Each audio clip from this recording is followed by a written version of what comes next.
اس کو انگلش میں بولتے بائنری فشن.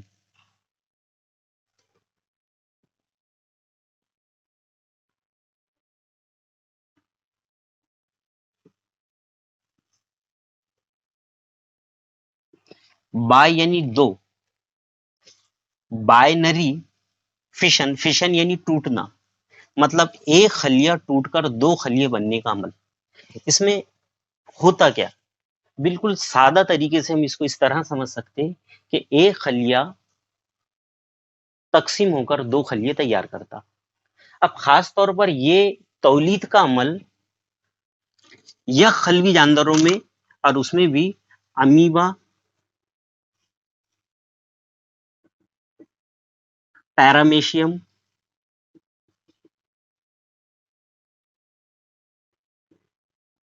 اور یوگلینا جیسے جانداروں میں اختیار کیا جاتا.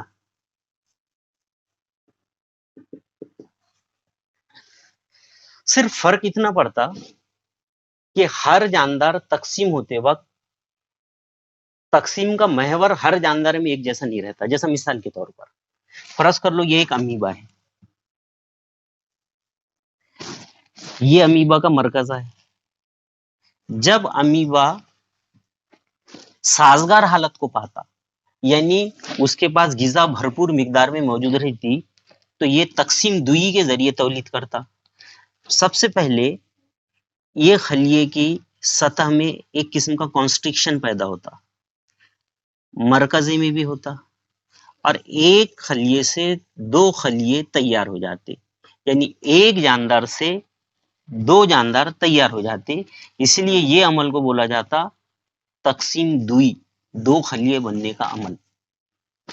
یہاں پر یہ مادری خلیہ ہے، یا اسے مورث خلیہ بھی کہا جاتا، یا مورث جاندار بھی کہا جاتا. اور یہ جو دو نئے خلیات بنے ان کو دختر خلیات یا نئے خلیات یا نئے جاندار کہا جاتا. ظاہر سی بات ہے کہ پیدا کرنے والے کے مقابلے یہ دونوں جاندار چھوٹے ہیں. لیکن اگر ہم پیرامیشیم کی بات کریں تو پیرامیشیم میں بھی یہی تقسیم کا عمل، یہ پیرامیشیم تقسیم کا عمل یہاں پر بھی آڑا ہی ہوتا، یعنی اس کا محور جو ہے، تقسیم کا جو محور ہے وہ افقی ہے، یا انگلش میں اگر بولے تو ہاریزونٹل ہے. لیکن اگر ہم بات یوگلینا کی کریں تو یوگلینا میں تقسیم دوئی کے ذریعے تولید ضرور ہوتی، لیکن تقسیم کا جو محور رہتا وہ افقی نہ ہو کر طولی رہتا، یعنی کھڑا رہتا. اور یہ خلیہ آڑا تقسیم نہ ہو کر کھڑا تقسیم ہوتا اور دو چھوٹے چھوٹے یوگلینا میں تبدیل ہو جاتا. تو یہ ہے تقسیم دوئی. ایک جاندار سے دو جاندار تیار ہوتے، لیکن ہر بار تقسیم کا محور ایک جیسا نہیں ہوتا. اب پھر دوسرا طریقہ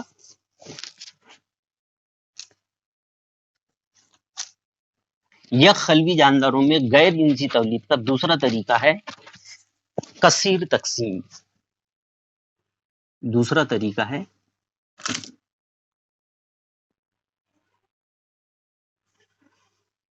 کثیر تقسیم. یہ طریقے سے تولید کی جاتی امیبا میں. امیبا غیر جنسی طریقے سے تولید کرتا تو یہ طریقہ کہلاتا کثیر تقسیم کا طریقہ. لیکن فرق کیا ہے؟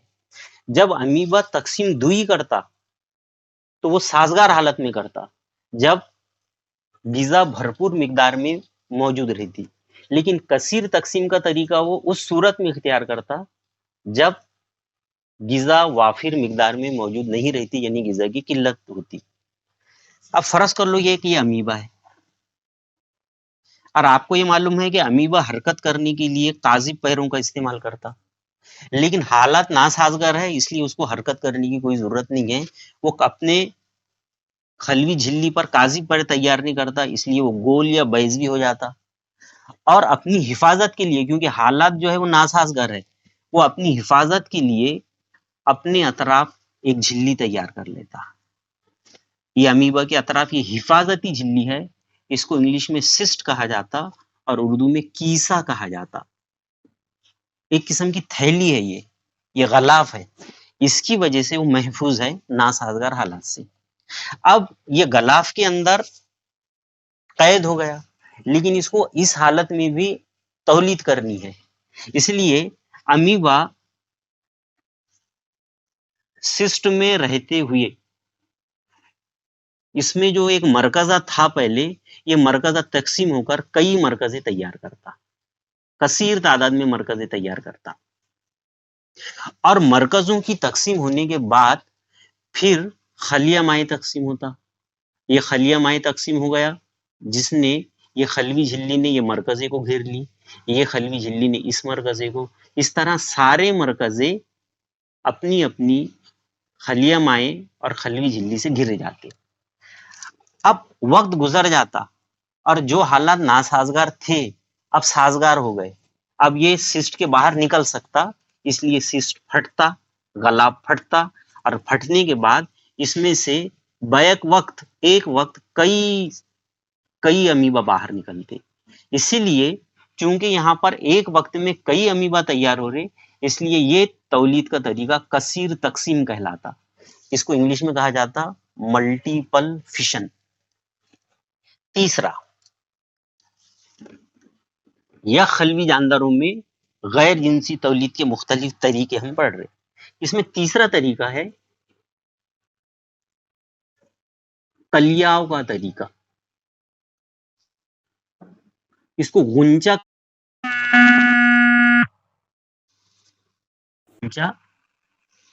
کاری۔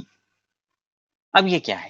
سب سے پہلے ایک بات آپ کو ذہن میں رکھنے کی ہے کہ غنچہ کاری کو اگر آپ تجربہ گاہ میں دیکھنا چاہتے تو آپ کو بازار سے تقریباً 5 سے 10 گرام ایسٹ کا پاؤڈر لانے کا ہے، اور یہ ایسٹ کے پاؤڈر میں 50 ml پانی ملانے کا ہے،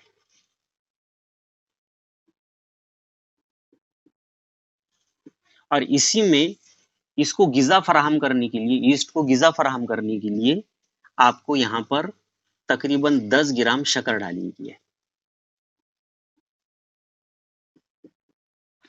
یہ آمیزے کو آپ کو تقریباً 1 گھنٹے تک سیٹل ہونے کے لیے اس کو تولید کا موقع دینے کا ہے، 1 گھنٹے تک اس کو غذا بھی مل رہی اس دوران۔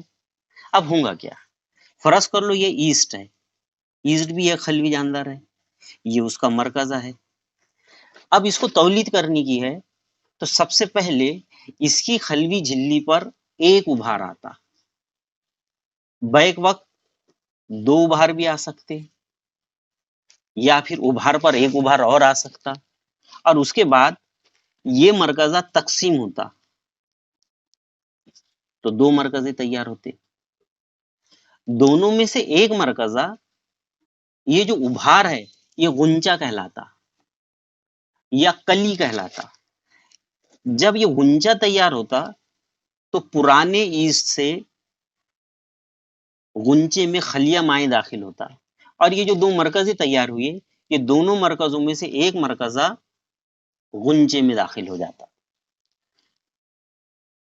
پھر یہ تقسیم ہوں گا، پھر 2 مرکزیں تیار ہوں گے، پھر یہ اس میں نئے غنچے میں چلے جائیں گا۔ اب یہ غنچے دھیرے دھیرے اپنی جزامت میں اضافہ کرتے، اور ایک وقت وہ آتا کہ یہ پرانے ایسٹ سے اپنے آپ کو الگ کر لیتے، اور یہاں پر ایک آزادانہ طور پر نیا ایسٹ تیار ہو جاتا۔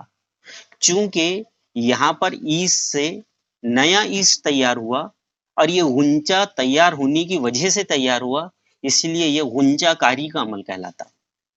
تو یہ ہے یا خلوی جانداروں میں غیر جنسی طریقے سے تولید کا طریقہ۔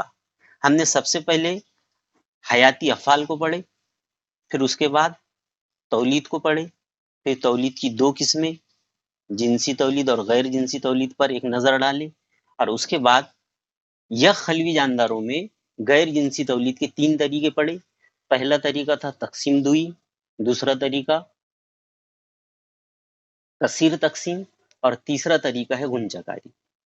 انشاءاللہ آگے کے جو ٹاپک ہے وہ ہم اگلے ویڈیو میں کور کریں گے۔